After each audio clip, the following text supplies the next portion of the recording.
בוקר טוב, וברוכים הבאים וברוכות הבאות לכל מי שמצטרפים ומצטרפות אלינו היום לוובינר שלנו בסדרת הוובינרים של אינטואיט בתחום של LLMs, ובעצם בוובינר שלנו היום, לי קוראים אסף יפה, איתי נמצאות גם ניצן גדו ולינוי כהן, שתיהן דאטה סיינטיסטיות אצלנו בחברה. הנושא שלנו היום יהיה הערכת ביצועים של LLMs, ואני רק אזכיר מה שאמרתי קודם, יש למטה לחצן Q&A, כל מי שרוצה או רוצה לשאול שאלות תוך כדי, מוזמנים להשתמש בכלי הזה לשאלות ותשובות בכתב, וחוץ מזה אני גם שם בצ'אט בוקס לינק להרשמה לטלנט קומיוניטי שלנו, כל מי שרוצה או רוצה לקבל את המצגת ואת ההקלטה בתום הוובינר, פשוט תרשמו עם הפרטים שלכם שם ותקבלו את זה למייל שלכם. מעולה, אז אחרי שסיימנו עם המנהלות, אנחנו יכולים ויכולות להתחיל, אז אפשר להעביר סלייד, ולפני שניכנס פנימה לעולם של LLMs, אנחנו רוצים לספר לכם קצת על אינטואיט, כדי שתבינו מי אנחנו ומה אנחנו עושים. אז סלייד קדימה בבקשה. מעולה, אז כן, אז קצת לגבי אינטואיט, לטובת כל מי שאולי עוד לא נחשף או נחשפה לפעילות שלנו, אנחנו חברת תוכנה אמריקאית, ואם נשים איזשהו umbrella term תחת כל מה שאנחנו עושים, אז אנחנו בעצם מפתחים פלטפורמות תוכנה שהמטרה שלהן זה לסייע ללקוחות שלנו בהתנהלות פיננסית נכונה יותר, וכמובן כמו שאתם רואים ורואות כאן מולכם, המטרה היא בסופו של דבר להגביר את הרווחה הכלכלית של הלקוחות שלנו סביב העולם, ואנחנו מדברים כאן על סדר גודל של 100 מיליון לקוחות, כלומר סקופ מאוד מאוד רחב. המוצרים שלנו מיועדים מצד אחד גם לאינדיבידואלים ולמשקי בית, וגם מהצד השני לעסקים קטנים ולעצמאים. וקצת לגבי מה שאינטואיט עושה כאן בישראל, אז רק בשביל פרופורציות, אנחנו חברה של סדר גודל של 22,000 איש, כאן בארץ יש לנו סייט R&D נטו, שמתקרב כבר ל-500 איש, אנחנו בעצם נחשבים לא רק ל-Innovation Hub, אלא גם ממש ל-Center of Excellence, בכל מה שקשור לדאטה, לפינטק ולסקיוריטי, וכמובן ברגע שאמרתם דאטה, אז אמרתם גם AI ודאטה סייאנס, שזה בדיוק מה שניצן ולינוי הם חלק מהארגון שעושה את זה כאן בארץ. וזהו, זו ההקדמה הקצרה לגבינו, ואני אעביר את השרביט לניצן, ושתתחיל להעמיק ולהיכנס לנושא של הוובינר שלנו. אז תודה. תודה, אסף. אני אתחיל בהצגה קצרה של עצמי, אז שלום לכולם. קודם כל, אני ואנחנו מאוד שמחות שהצטרפתם אלינו היום. קוראים לי ניצן, אני דאטה סיינטיסט באינטואיט כבר 3.5 שנים, בלי ששמתי לב, הזמן עף.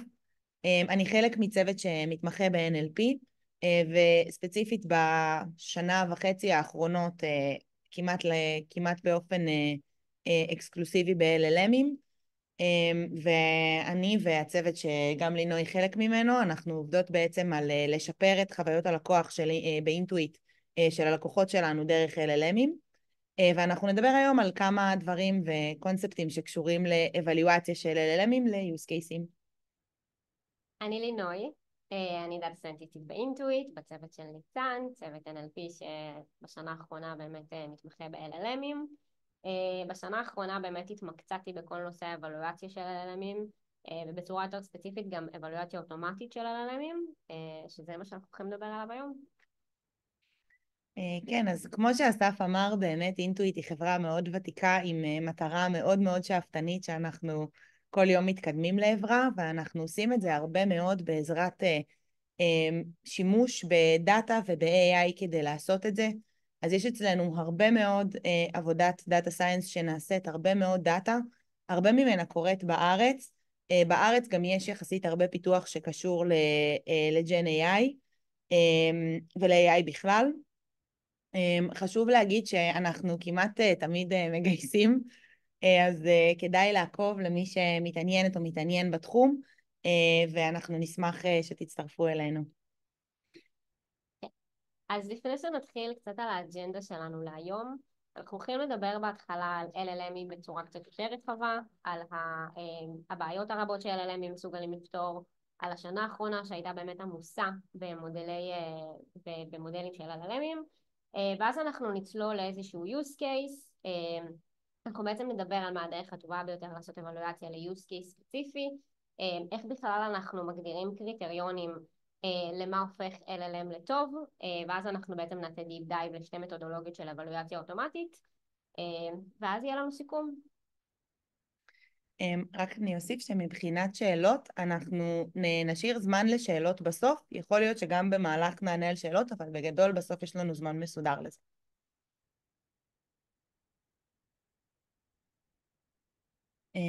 לא שומעים כל כך, קיבלנו את השאלה הזאת שננסה לענות עכשיו, אנחנו שנייה ננסה לפתור את זה. עכשיו תוכלו לתת לנו פידבק אם זה ישתפר. לינוי, תגידי משהו. טוב, זאת הייתה שנת ה-LLMים. השתפר, שומעים אותי קצת יותר טוב? שומעים טוב, סבבה. טוב, אז באמת it's been the year of the LLMים, ראינו המון מודלי אופן סורס וגם לא אופן סורס, יש לנו את ג'ימיני מחברת גוגל על כל מגוון הרחב של הגדלים של המודלים, יש לנו כמובן את OpenAI, יש לנו את מודלי למה by מטא, יש לנו את אלפקה by סטנפורד, וגם יש לנו את מיסטרל שזה מודל אופן סורס, הם שחררו כבר כמה מודלים, מודלי אופן סורס מאוד חזקים, ומעבר לזה היו לנו הרבה מודלי אופן סורס ששוחררו השנה ברמה מאוד גבוהה. ואם נסתכל על למה בכלל כל הדבר הזה הוא אפילינג, אז LLMים הם אפילינג כי הם בעצם יודעים לפתור הרבה מאוד משימות. כלומר, בניגוד לעולם שהיינו בו עד לא מזמן עם AI, שהייתה לנו משימה והיה לנו מודל, אז אנחנו פתאום מוצאים פה מודל שיכול לעשות כמה דברים. ופה אנחנו לקחנו כמה דוגמאות מאתר או פרויקט שנקרא ShareGPT, שבו אנשים משתפים את השיחות שלהם עם ChatGPT. אז יש פה דוגמאות של באמת אנשים שסתם שואלים שאלות שמעניינות אותם, What is the meaning of life? תן לנו הסבר בכמה פרגרפים. יש דוגמאות שממש נותנים למודל איזושהי משימה, כמו בדוגמה הזאת, אנחנו רוצים שתתנהג כמו עורך של קורות חיים, וממש נותנים ל-LLM משימה, וה-LLM מבצע את המשימה הזאת שניתנת לו. ויש מקרים שממש מתייחסים ל-LLM כאיזשהו יצרן של משהו, כאילו ממש מבקשים ממנו ליצור עבורנו משהו, לכתוב לנו, זה יכול להיות סיפור, זה יכול להיות רעיון, זה יכול להיות המצאה, וממש אפשר גם לבקש ממנו את הדברים האלה. וכל הדבר הזה הוא נורא מגניב, כי בסופו של דבר בשביל הרבה מאוד משימות אפשר להשתמש ב-LLMים כמו שהם. אז בניגוד לעולם שהיינו בו, שהיינו צריכות לאמן מודל לאיזושהי משימה ספציפית על כל הכרוך בכך, פתאום אנחנו בעולם שלא בהכרח מצריך מאיתנו, איסוף מיוחד של דאטה, לא מצריך בהכרח מודל טריינינג ואיזושהי אבליואציה ספציפית למשימה שלנו עוד לפני שהמודל קיים, אלא אנחנו יכולות ממש לקחת ולייצר איזשהו POC מאוד מהר, במהירות מאוד גבוהה, וזה אחת הסיבות שבעצם LLM הם הפכו להיות מאוד פופולריים ומאוד מבוקשים ומתאימים להרבה מאוד בעיות. אנחנו נגיד פה בכוכבית שיש גם יתרונות לשימוש במודלים יותר מסורתיים של Machine Learning, אנחנו פחות ניגע בזה היום, אבל זה גם משהו שקיים, ואני חושבת שבהחלט שווה תוק משל עצמו. טוב, אז אנחנו הולכים לצלול לאיזשהו use case, שאנחנו נפתור בעצם את הבעיה שלו עם אפליקציה של Generative AI. בעצם ה-use case שלנו, שמלבד היותנו דאטה סיינטיסטיות באינטואיט, אנחנו גם מנהלים חנות קטנה, בייקרי קטן. ואנחנו עושות את מה שאנחנו אוהבות מאוד לעשות, וזה בעצם לשרת את הלקוחות שלנו. ובעצם האפליקציה שלנו מבוססת Generative AI, הולכת לעזור לנו בעצם לנהל את החנות שלנו בצורה יותר טובה, ובצורה יותר ספציפית בעצם לעזור ללקוחות שלנו לקבל מענה טוב יותר מהשירות, ובעצם לנהל את החנות שלנו בצורה יותר אפקטיבית. עכשיו, רגע הערת סוגריים. אנחנו מודעים לכך ש-Generative AI Solution לא מגיעה משום מקום, ויחד עם זאת זה לא הסקופ של הוובינר. אנחנו יוצאים מנקודת הנחה שאנחנו כבר אחרי תהליך האימון של המודל, ויש לנו בעצם מודל שאנחנו יכולים לבוא ולראות אם הוא מתאים ל-use case שלנו. אז אפשר בשלב הזה לאכול עוגיות כי יש לנו פתרון? עדיין לא.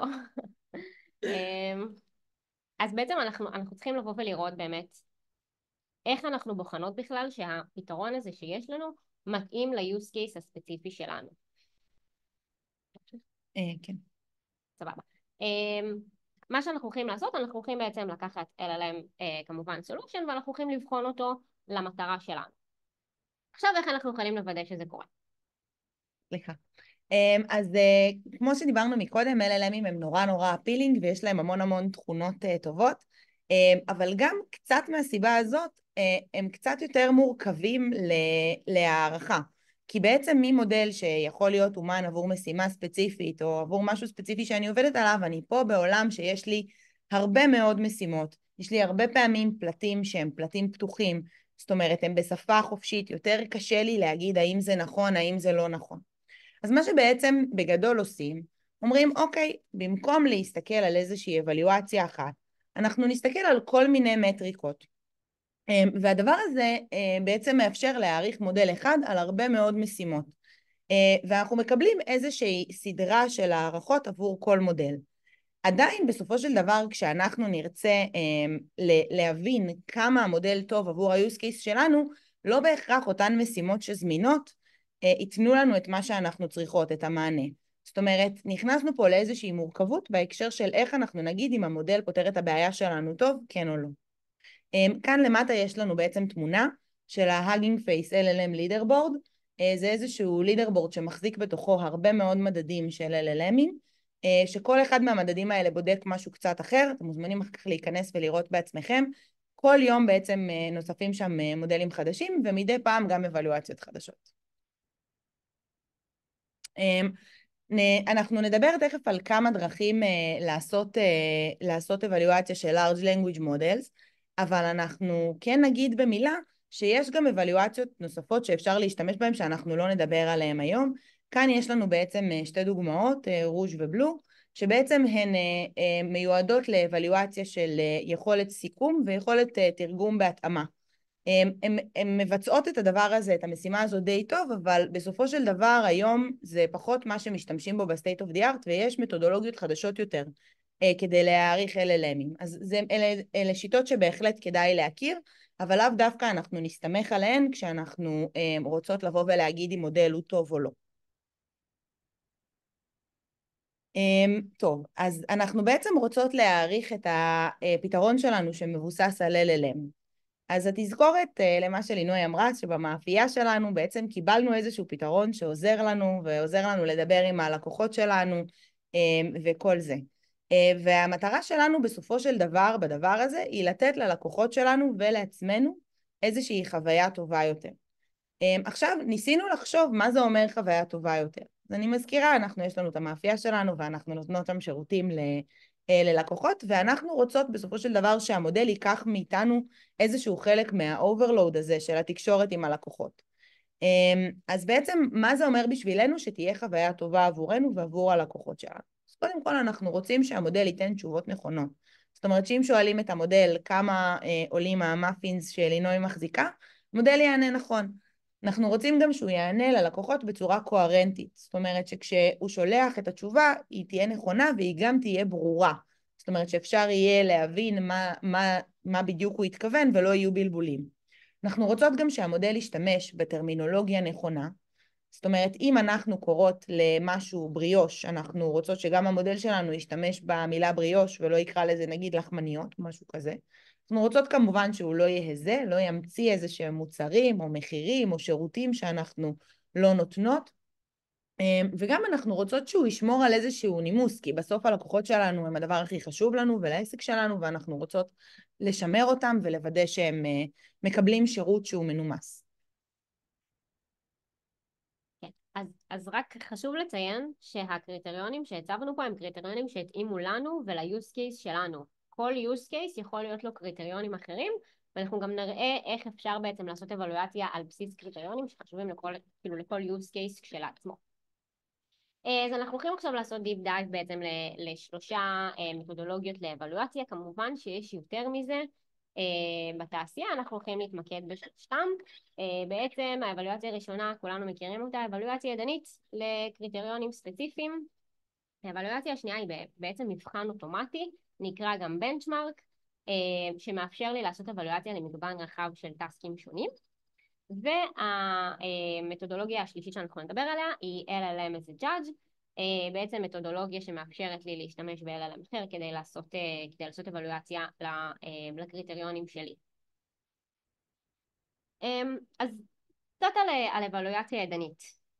בעצם כולנו מכירים את זה, יש לי פרומפטים מסוימים, יש לי תשובות מהמודל, ואני רוצה שאני נותנת את זה לבני אדם, אני נותנת את זה אפילו לאנשים שהם מומחים בתחום, ואני רוצה שהם יבואו ויענו על השאלות, האם התשובה שלי נכונה, האם היא באמת מנומסת, ככה בעצם על כל הקריטריונים שהגדרתי.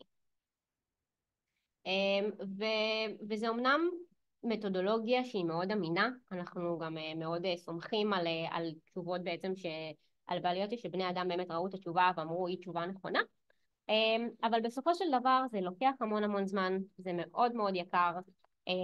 אני לא רוצה את התשובות של האבלואציה שלי שתגיע בעוד שבועיים מהיום, אני רוצה לדעת בסיום תהליך האימון או ברגע שקיבלתי מודל, אני רוצה לדעת אם הוא טוב, אני לא רוצה לחכות עכשיו שבועיים ואני גם לא רוצה להוציא על זה הרבה כסף. אז יש פה יתרונות וחסרונות, ואנחנו נעבור עכשיו בעצם לשיטות של אבלואציה אוטומטית. בעצם אחת השיטות שאנחנו נדבר עליהן היום היא שיטת הבנצ'מרקינג. למי שבאמת נכנס ל-Hugging Face Leaderboard, ראיתם את כל הטסקים השונים. כל טסק כזה זה בנצ'מרק.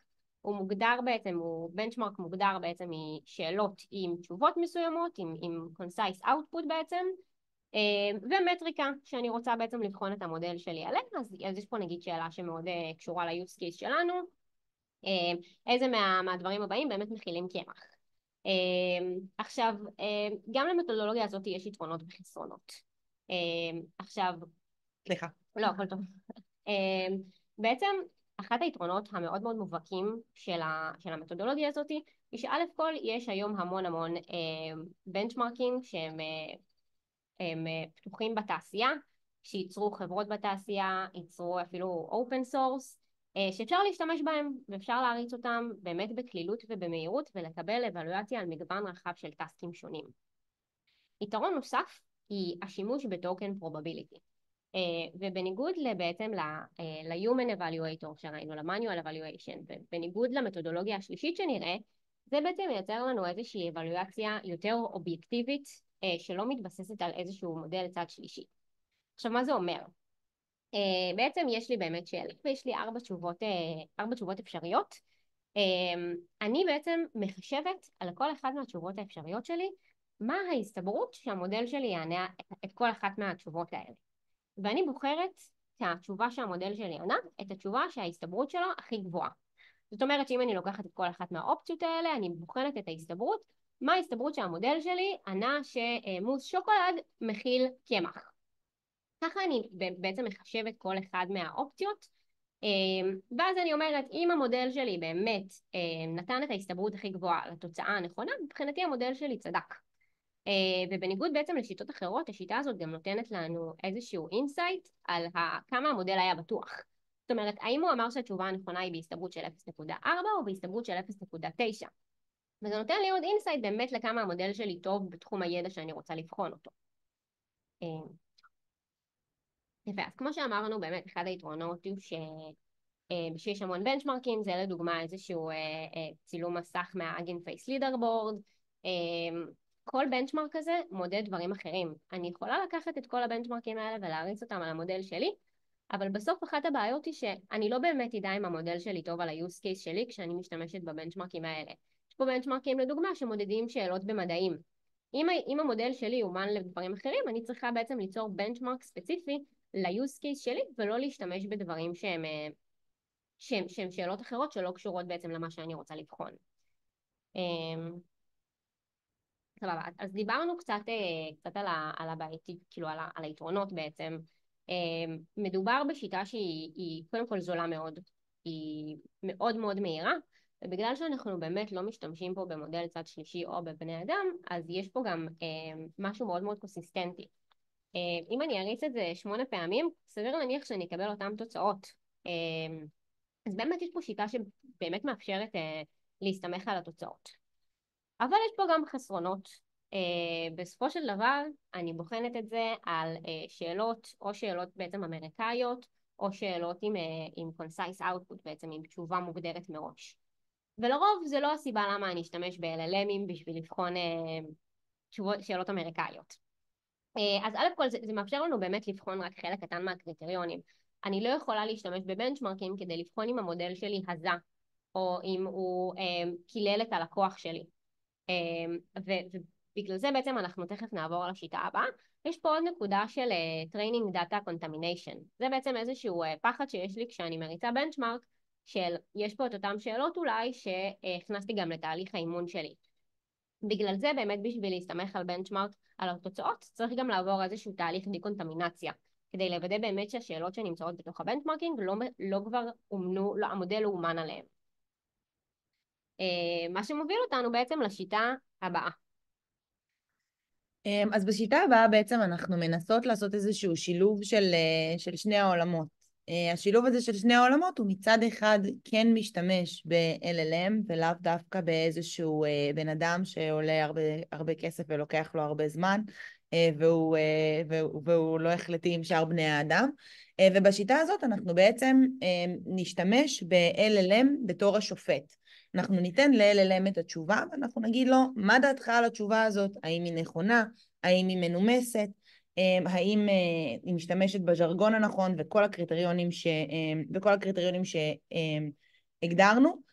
כן הוספנו כאן גם בעצם מה האיכות הכוללת של התשובה, כי באחד מהפריימורקים בעצם היום הכי משומשים לדבר הזה שנקרא empty bench, אז יש בעצם את השאלה הזאת של ה-overall quality. אז בעצם פה אנחנו לוקחות איזשהו LLM שלישי שהוא לא ה-LLM שלנו ואנחנו שואלות אותו מה טוב יותר ומה טוב פחות ומקבלות ממנו איזשהן תשובות. אז יש כאן קצת דוגמאות, אז אפשר לשאול בעצם איזה פייסטריז יש לנו בחנות, אז אנחנו למשל נסתכל על התשובה, יש לנו מגוון רחב, יש לנו קורסונים ומאפי דניש ובריאושים וכולי, וכל אלה באמת שמות של פייסטריז, ואנחנו יכולות להסתכל שבעצם הג'אדג' גם אמר לנו שהעוזר בעצם ענה והתנהג בצורה נכונה כאיזשהו פייסטרי שף ונתן איזושהי רשימה טובה, ואין כאן איזשהן טעויות שהג'אדג' שלנו רואה. ולכן ה-overall quality של התשובה הזאת מוגדרת כ-10. לעומתה, יש לנו כאן תשובה אחרת שאומרת, כן, יש לנו כל מיני פייסטריז, יש לנו פסטה, יש לנו פיצה, לא בדיוק, אל תחמיצו את הדברים האחרים שיש לנו, החרדל והסרדינים וכולי, שברור לנו שזה בעצם לא כל כך קשור, יש לנו אופניים וכולי, כאילו כאן יש לנו תשובה באמת יותר גרוע מזה, זה אקראי. אז אנחנו בעצם אומרות, אוקיי, יש פה הרבה אי דיוקים, היא תשובה שלא עוזרת ללקוח, הרשימה מאוד מאוד מוזרה וכולי. אנחנו יכולות לראות ממש שהג'אדג' גם מספק לנו את המספר, אבל גם מסביר לנו למה הוא בחר את מה שהוא בחר. כאילו אנחנו יכולות גם להסתמך על איזשהו נימוק שלו, של למה הוא בחר א' ולא ב'. צריך כשמשתמשים בשיטה הזאת להכיר גם את המגבלות של השיטה. אז בגדול יש כמה מגבלות לשיטה הזאת. קודם כל יש לנו את הנושא של בייסים. אז איזה בייסים אנחנו יכולות לראות? אז יש מה שנקרא position bias. לפעמים LLMים ינטו להעדיף את התשובה הראשונה שהם רואים או את התשובה האחרונה שהם רואים, והדבר הזה ישפיע. צריך להיות מודעים לזה ולהבין שכשאנחנו מריצים בעצם ומשתמשים ב-LLM הוא יכול להיות בייס לדבר הזה. דבר נוסף זה verbosity bias. רואים לפעמים שמודלי שפה מעדיפים תשובות ורבוזיות יותר, כלומר תשובות עם יותר מלל. והדבר הזה יכול מאוד מאוד להשפיע על ניקוד של LLMים, ובעצם לגרום לנו לחשוב שכמה שזה יותר מילים זה יותר טוב. נכון, לא נכון, חרטט בביטחון, כזה רק של LLMים. ויש self-enhancement bias, שבעצם אם אנחנו בוחרות להעריך מודל בעזרת מודל שמאוד מאוד דומה לו, המודל יעדיף מודל שדומה לעצמו. זה יכול לקרות לנו, נגיד, כשאנחנו מעריכות איזשהו מודל בעזרת מודל שיצא מאותו בית יוצר. זה לא בהכרח יהיה המצב, אבל זה משהו שאנחנו נרצה לוודא אותו ולבדוק אותו. וגם authority bias, שזה בעצם מה שאנחנו רואות בסמכות של המודל. יכול להיות שהמודל שלנו מוכוון מאוד לאיזשהו דומיין אחד, ובעצם נותן תשובה על דומיין אחר, ויש לו איזשהו bias שם. אז כאן אפשר לראות דוגמה ל-verbosity bias, איך הוא נראה, כשאנחנו עושות בעצם אבליואציה בעזרת LLM. אני אוסיף ואומר, בעצם הרעיון הוא לבוא ולהראות שנכון של-LLMים יש את כל הבייסים האלה, אבל גם לבני אדם. וכשאנחנו מסתכלים פה בעצם על הגרף הזה, אנחנו רואים פה בעצם יש לנו איזשהו perfect evaluator שבאמת טוען ובעצם עושה אבלואציה לכל תשובה בלי קשר לאורך שלה. אנחנו רואים שזה לא המצב כמעט באף אחד מהמקרים. אנחנו רואים את ה-human בקו הכחול, ואנחנו רואים שיש מודלים חזקים. בדרך כלל ל-LLM הזה judge משתמשים במודלים חזקים.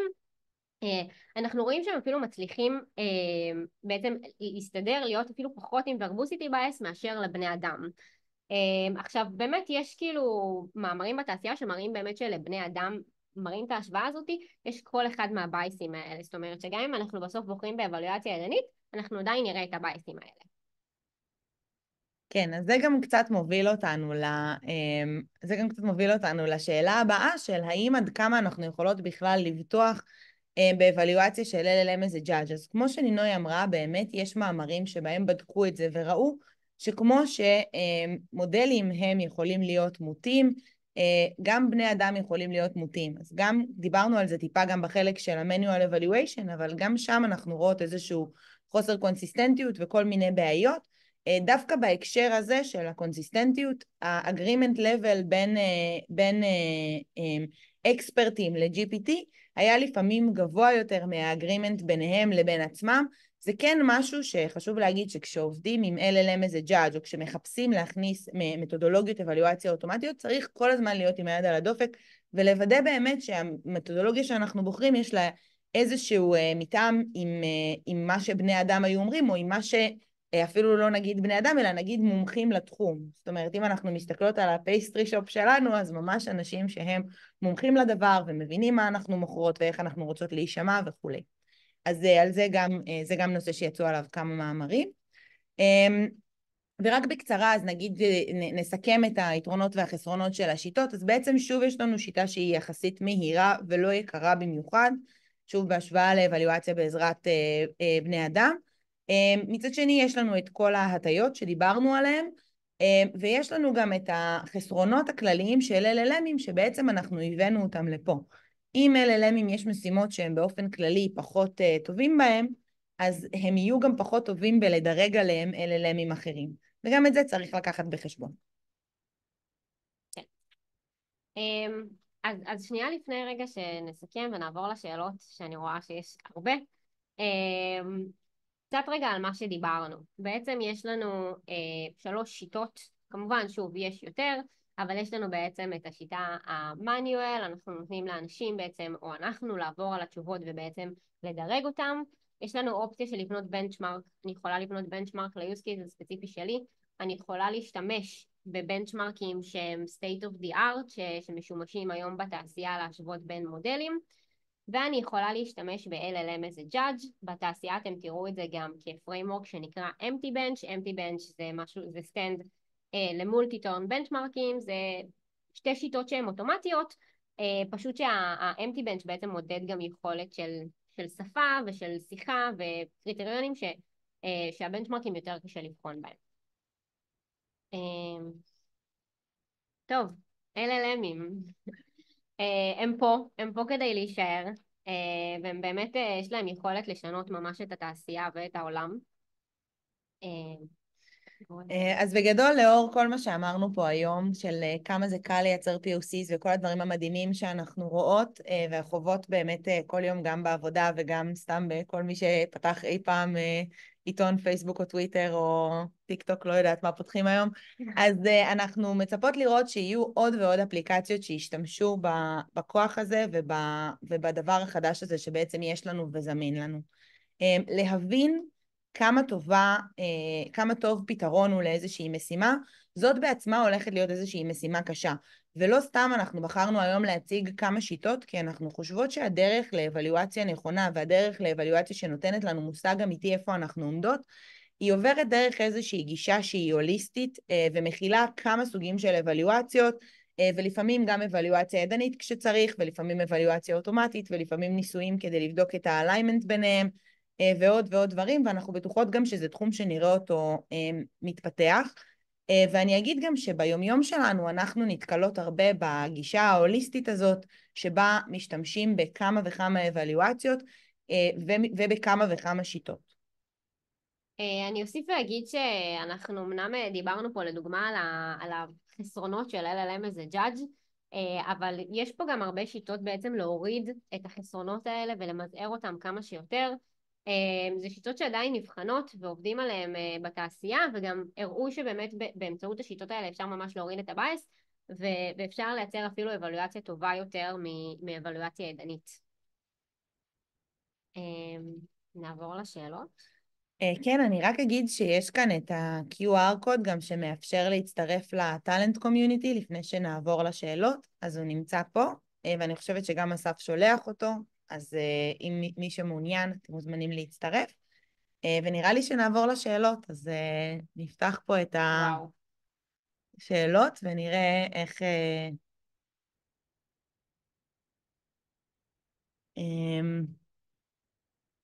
טוב, אז ליאור שאל, אני אתחיל מלהקריא שאלה. אוקיי.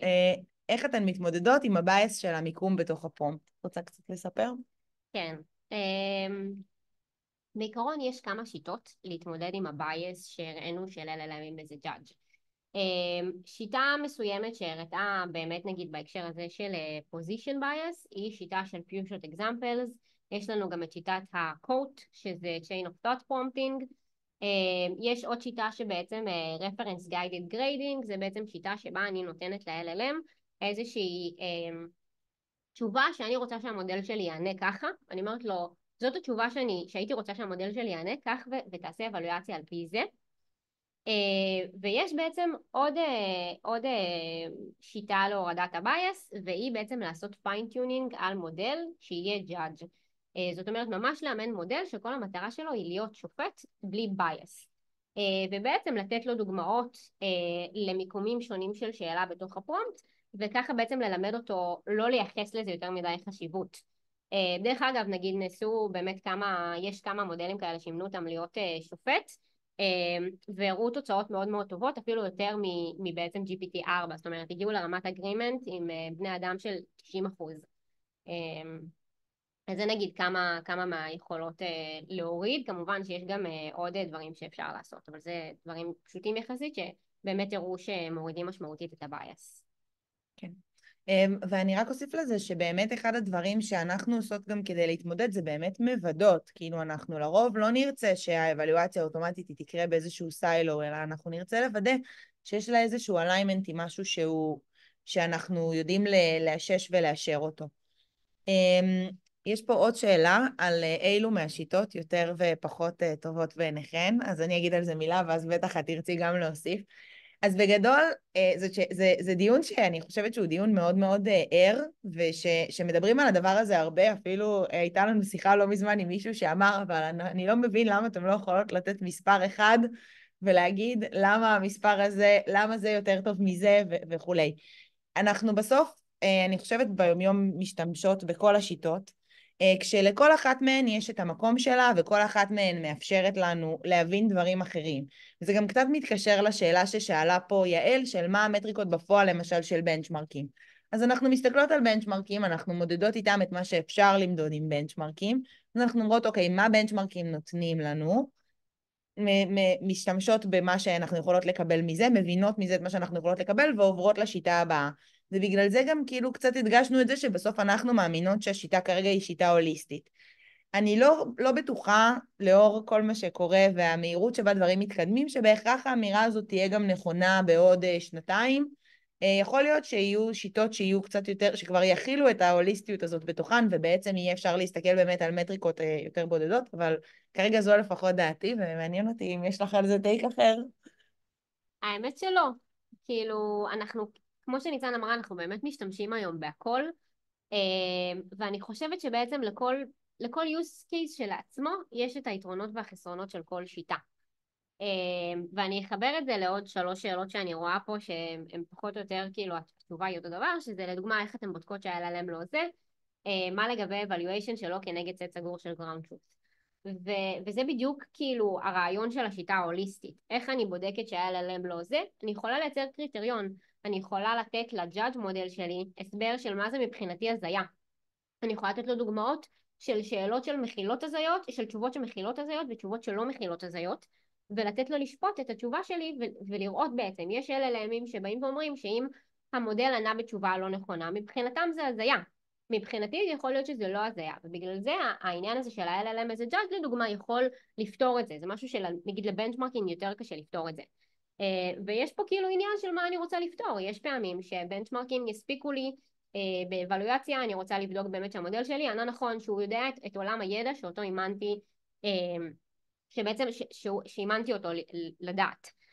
ויש פעמים שאני רוצה לדעת אם ה-LLM שלי באמת עושה פתאום דברים מסוימים, ואז אני יכולה לייצר בעצם קריטריון כמו שניתן הראתה ב-LLM as a judge, לתת לו דוגמאות של מה זה מבחינתי, ככה אני יכולה לעשות את זה על כל קריטריון.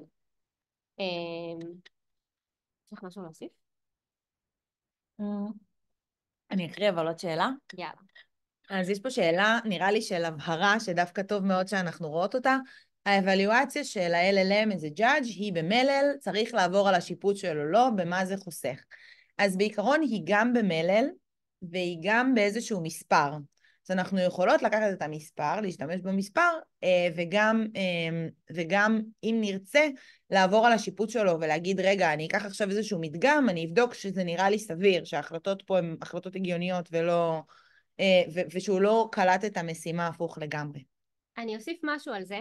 הסיבה למה היא במלל זה בעצם אחת המתודולוגיות להוריד את הבייס של judge מודל, וזה בעצם ה-chain of thoughts.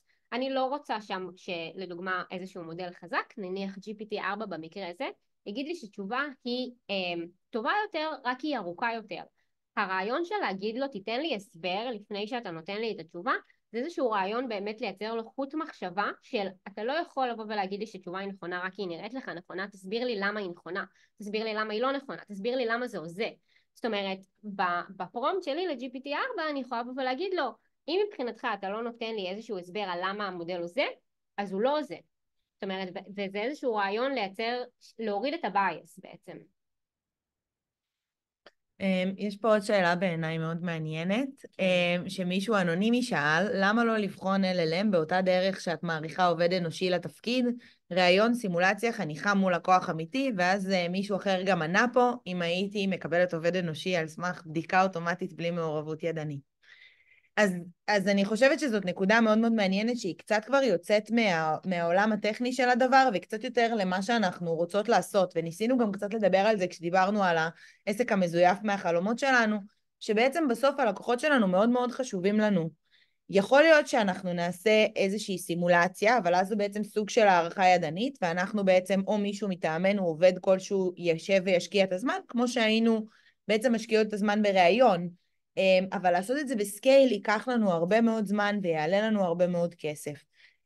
ובעצם יש פה שאלה גם של מה המחיר שאנחנו מוכנות לשלם על זה שמישהו יקבל תשובה לא נכונה, וזו שאלה שאנחנו צריכות לענות עליה מול עצמנו, נכון? נניח שעשינו את כל האבלואציות האלה ודאגנו וגילינו שהמודל טועה ב3% מהמקרים, האם זה מספיק טוב לנו, מה סוג הטעויות ועוד כל מיני שאלות שהן שאלות קצת יותר מוצריות. אנחנו פחות התמקדנו בזה בוובינר היום, אבל אני חושבת שאלה נקודות מאוד מאוד מעניינות, שגם אנחנו רואים הרבה שיח עליהן בתעשייה היום. את רוצה להוסיף על זה משהו? לא. אז את רוצה לבחור שאלה? יש דווקא כמה שאלות של רג, של רטריבל, אבל נראה לי זה אולי לוובינר אחר על אבלואציה של רג.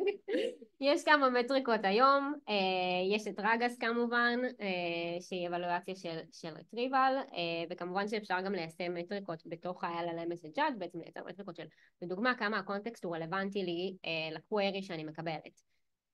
אבל נראה לי שפחות ניכנס לזה. יש פה שאלה דווקא מעניינת. איך אתם קובעים בסוף אם המודל טוב מספיק? יש איזשהו סף מינימום שאתם מיישמות. שאלה מדהימה. נכון. אני אגיד קודם כל שזה אף פעם לא המודל טוב מספיק, זה המודל טוב מספיק ל-use case ספציפי, ובעצם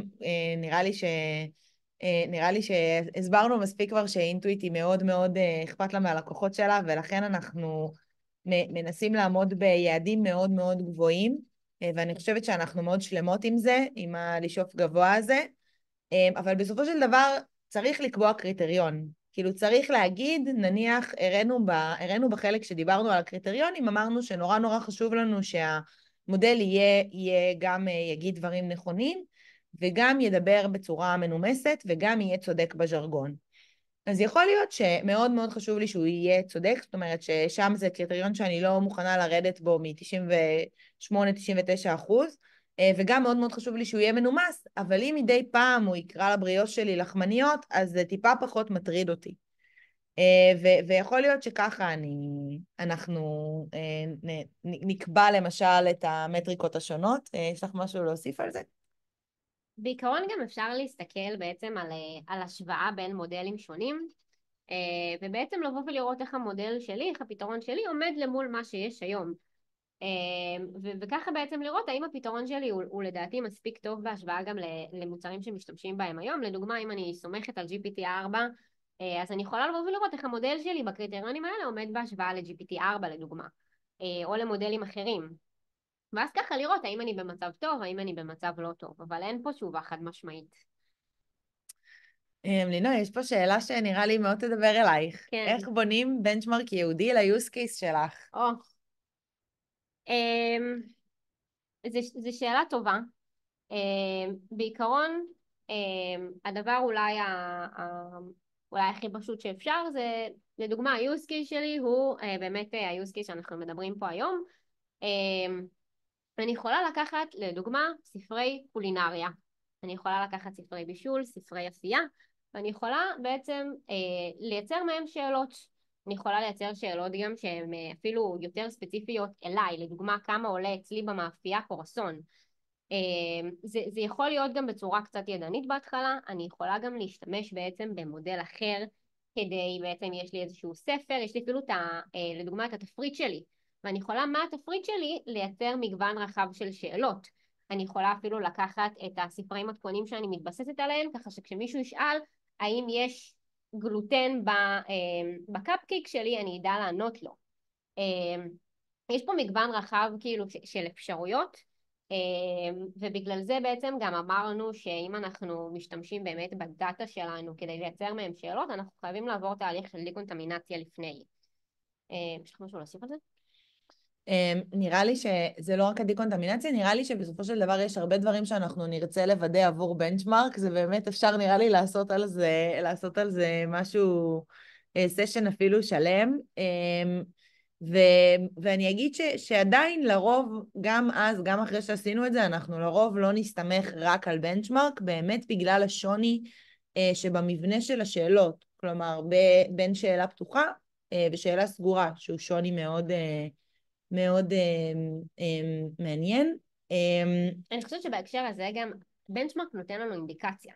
בנצ'מרק זה משהו שאפשר להריץ ממש בעניין של כמה דקות על מגוון רחב של טסקים ברגע שבנינו אותם. זה נותן לנו אינדיקציה להאם המודל שלנו טוב. מבחינתנו זה איזשהו סף, שאם אני באה ואומרת הבנצ'מרק שלי מאוד מאוד נמוך, אני בכלל לא הולכת לבדוק LLM Judge, אני בכלל לא הולכת לבדוק אם המודל שלי עונה בצורה בז'רגון הנכון, כי הוא לא עונה בכלל נכון על השאלות הבסיסיות שאני שואלת. אז מבחינתי אני לא אשלח אותו עכשיו, אני לא אתן את התשובות לעובדים, לאנשים לעבור עליהם, כי מבחינתי זה לא רלוונטי וחבל על הזמן שלי. זה איזשהו סטייג'ים כאלה שאני עוברת בתהליך שלי בסוף למוצר שאני אומרת, המוצר הזה מוכן. אוקיי. כן, יש לנו נראה לי איזה אמ, לינוי שאלה נוספת. זמן? אמ, שאלו פה אם יש לידר בורד לקלסיפיקציה למודלים שונים. האם יש משהו כזה? אז נראה לי שיש, זה קצת כאילו כשאנחנו מסתכלים על לענות על תשובה נכונה, אפשר להתייחס לזה באיזושהי צורה כבעיית קלסיפיקציה מעולם מסוים. אני לא חושבת שיש, אני חושבת שאולי יש לידרבורד למודלים של קלסיפיקציה, אבל הוא לא אותו לידרבורד של ה-LLM לידרבורד. נכון. ואני חושבת שיש ממש בהאגינג פייס כל מיני מודלים שהם מודלים ייעודיים לקלסיפיקציה, ואפשר שם לראות מדדים מיוחדים לקלסיפיקציה, אם אני לא טועה. אבל אני לא חושבת שזה ב-LLM לידרבורד הזה שהראינו.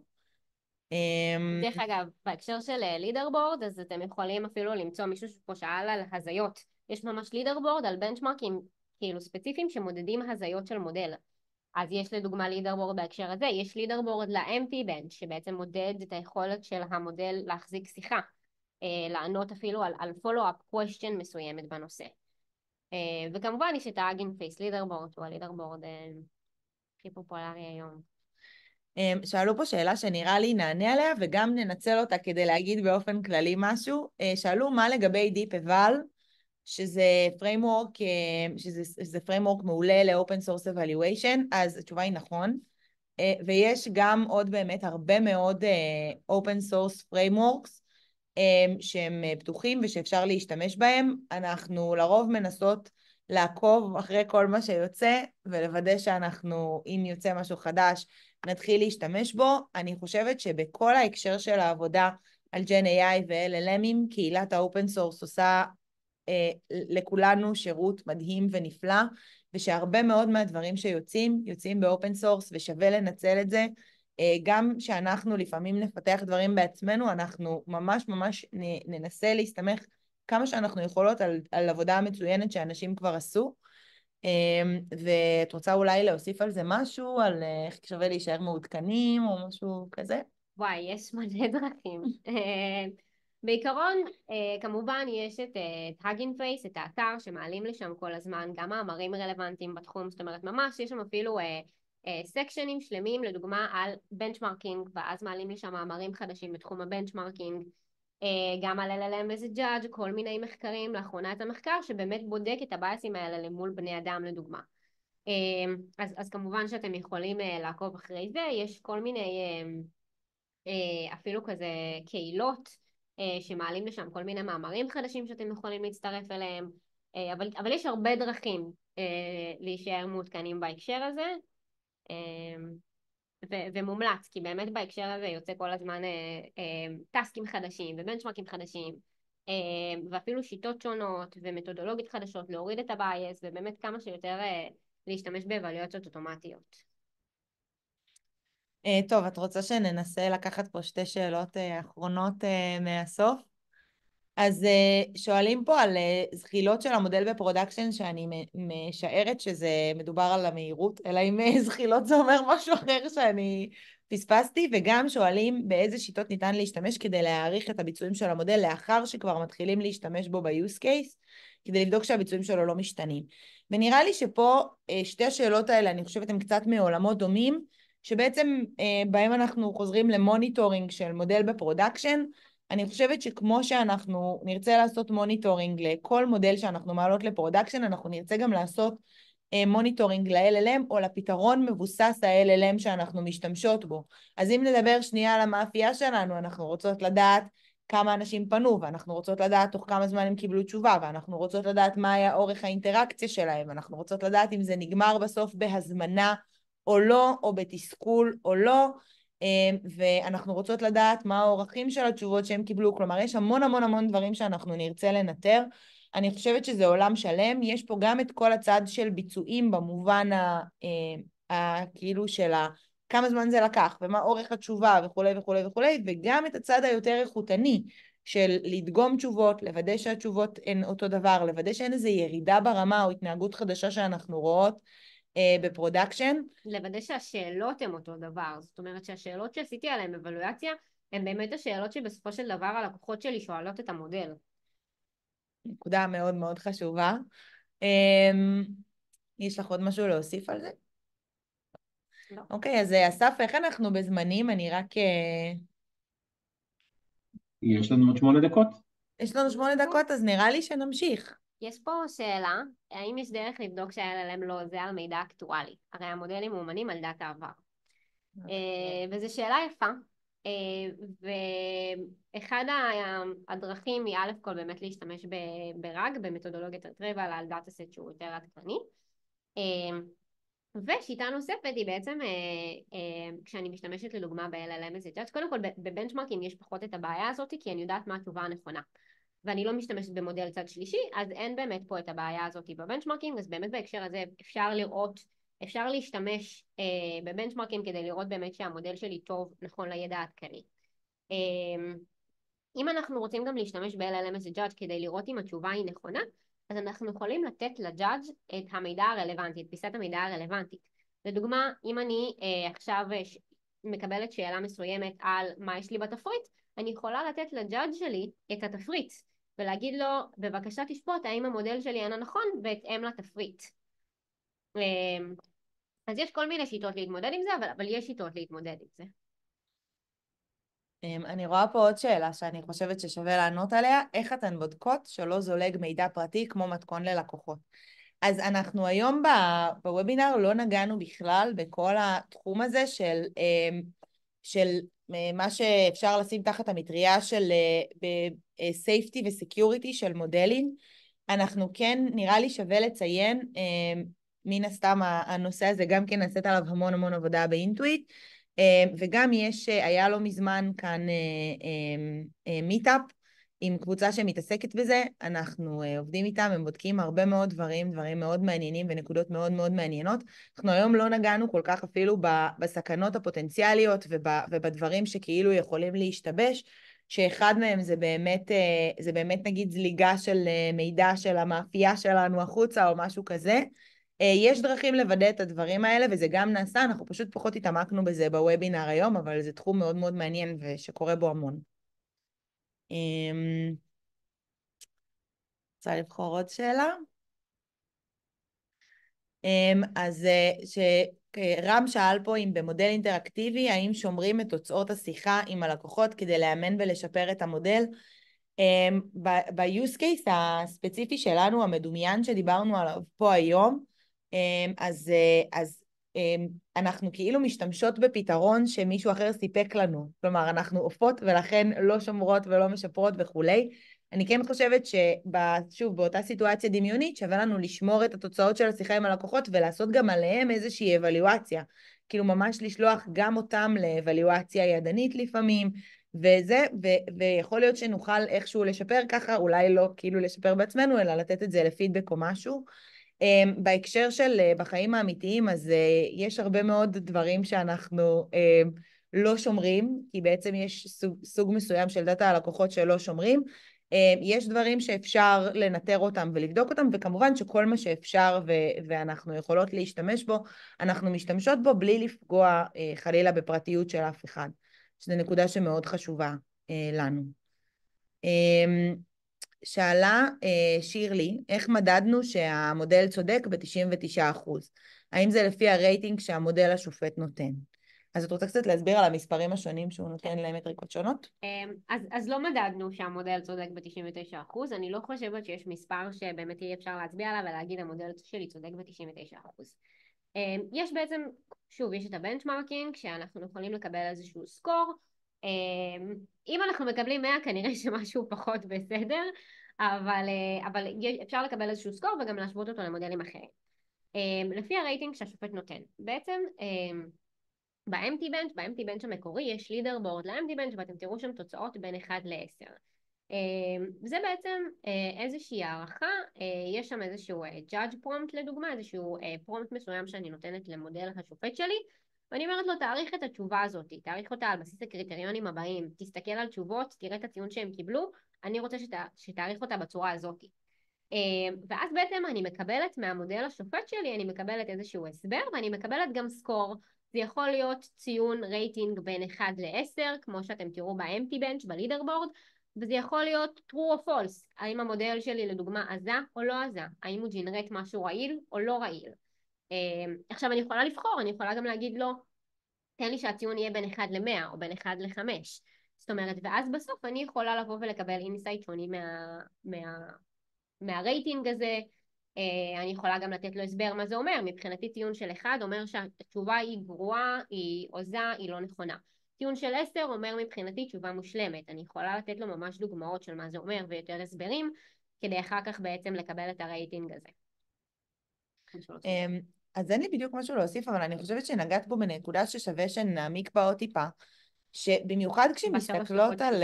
בשלוש הדקות שנשארו לנו, במיוחד כשאנחנו מסתכלות על אבלואציות אוטומטיות, לפעמים אם נרצה להסתכל על האבלואציה הבודדת, יהיה לנו קשה מאוד להעריך ממנה משהו.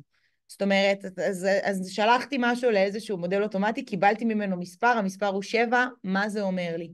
ולכן הרבה פעמים, אני בטוחה שיהיה לך עוד מה להוסיף על הנקודה הזאת, הרבה פעמים אנחנו לא נעריך מודל אחד או סטינג אחד, אנחנו נחפש תמיד להשוות בין דברים ולנסות להבין האם ההבדלים שקיבלנו הם הבדלים בעלי משמעות, כן או לא, אם אנחנו יודעות להסביר אותם, אם אנחנו מצליחות לשחק איתם או לשנות אותם, ובעצם נסתכל על הדבר הזה כאיזושהי מטריקה יחסית. אז כאילו האמירה מודל צודק ב-99% היא אמירה שאנחנו לא יצא לנו להגיד, יוצא לנו להגיד קיבלנו סקור ככה וככה וככה, לעומת סקור ככה וככה וככה, ואנחנו רואות שזה יכול להעיד שכך וכך. וזו נקודה לדעתי שאנחנו מתמודדות איתה יחסית הרבה ביום-יום. את רוצה להוסיף עליה משהו? באמת שלא. לא. אני כן רוצה אולי להוסיף משהו אחר. בהקשר הזה באמת בעצם גם על הסקור, על ה-99% הזה, וגם בעצם על שימוש באבלואציות אוטומטיות, נשאר לנו דקה. בסוף, שוב, מה שניסינו בעצם לבוא ולהראות פה זה שיש את השילוב הזה של manual evaluation, של benchmarking ושל automatic evaluation.